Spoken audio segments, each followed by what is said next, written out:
Hello friends, কেমন আছো তোমরা সবাই? আশা করছি নিশ্চয়ই সবাই খুব ভালো আছো। সৌরভ শ্রাবণী চ্যানেলে তোমাদের অনেক স্বাগত, অনেক ভালোবাসা। তো আজকে রবিবার, আর রবিবার মানেই অনেক কাজ, কারণ রবিবার ছুটির দিন বাড়িতে থাকে, তাই জন্য যত এক্সট্রা কাজগুলো জমে জমে থাকে সেইগুলো রবিবারের ভরসায় বসে থাকে যে কবে রবিবারটা আসবে আর কবে বাড়ির এক্সট্রা কাজগুলো হবে। আবার অনেক রবিবার মাম্মাকে নিয়ে ওর মামার বাড়িতেও চলে যায়, তাই জন্য বাড়িতে কোনো কাজও হয় না। তো আজকে সময় পেয়েছে, তো আজকে দেখো জানালাটা এত নোংরা হয়েছে কি বলবো। রান্নাঘরের জানালাটা দেখো, তো পুরো তেল জমেছে। তো দীর্ঘদিন ধরে এটা জমেছে, তো আগে মা পরিষ্কার করতো মাঝে মাঝেই, আর এখন সেইভাবে পরিষ্কারই হয় না। তো পুরোই তেল জমে আছে, তো কবে থেকে বলছি, সময় আর হয় না। তো আজকে সময় পেয়েছে, দেখো এগুলো তেলগুলো পুরো বাঁটালি দিয়ে পুরো মানে নোংরাগুলো চোগলা উঠে উঠে যাচ্ছে। তো ওদিকে জানালা ঘষছে আর আমি এদিকে রান্নার জোগাড় করছি। তো আমাকে রান্নার জোগাড় এনে দিয়েছে, বলছে তুমি রান্না করো, তো আমি এই দিকটা করি। তো আমি এদিকে বেটে নিচ্ছি আদা রসুন, আর ওদিকে দেখলে কুমড়ো উচ্ছে আলু ভেজে নিলাম, আর এখানে মাংসটা করব।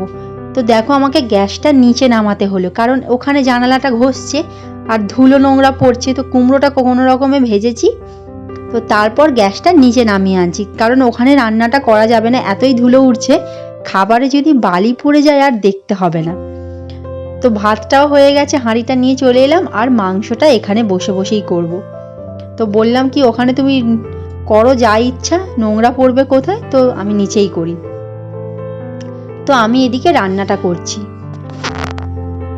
আর মাম্মাকে ওর বিকালবেলা ওর মামার বাড়িতে নিয়ে যাব। তো এদিকে দেখো ঘষা কমপ্লিট, এবার রঙও করে দিচ্ছে। তো জানালাটা মানে কালো রং করলে ভালো হতো, যেহেতু তেল কালি পড়ে, কিন্তু কালো রং হচ্ছে না। তো এই রংটা আমাদের ঘরের জানালায় দরজায় রং করেছিল, তোমরা দেখেছো আগের ভিডিওতে। তো সেই রঙই বেঁচে ছিল, সেটাই এখানে করে দিচ্ছে।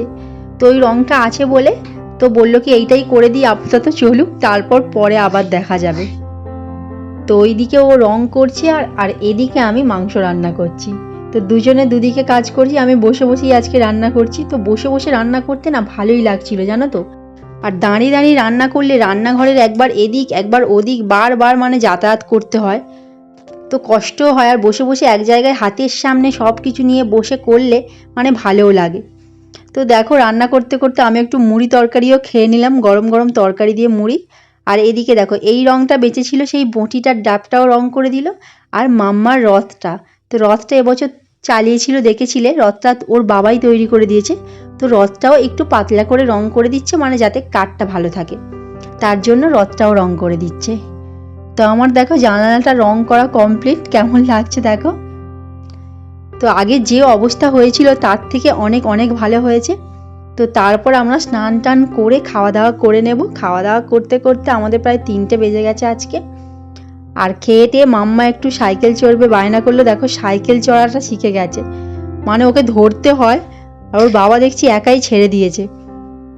তো এইটা দেখো ওর খিচুড়ি স্কুল, তো ওর স্কুলে ও সাইকেল চালিয়ে চালিয়ে গেছে।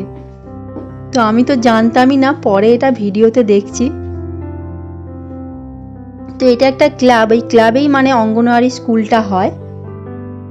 তো ওখানে গিয়ে দেখে আসছে আন্টি আছে কিনা। তো ওখানে গিয়ে দেখে কেউ নেই, দেখে আবার চলে আসছে। তোকে সাইকেলে সবাই ধরে ধরে আমরা চালাই, ওর বাবা দেখছি একাই ছেড়ে দিয়েছে, একাই চালাচ্ছে। আমিও দেখে মানে আশ্চর্য হয়ে গেছি, একাই সাইকেল চালাচ্ছে। তো আন্টি নেই দেখে আবার ব্যাক করে চলে আসছে। তো খালি সাইকেল সাইকেল করে কদিন যা বায়না করছিল, এখন সারাক্ষণ সাইকেল নিয়ে পড়ে আছে। তো আজকে ভিডিওটা বন্ধুরা এখানেই শেষ করলাম। ভালো লাগলে লাইক করো, কমেন্ট করো, শেয়ার করো, আর আমার চ্যানেলটাকে প্লিজ সাবস্ক্রাইব করে দিও। তোমরাও সবাই অনেক অনেক ভালো থেকো, সুস্থ থেকো, সাবধানে থেকো। টাটা।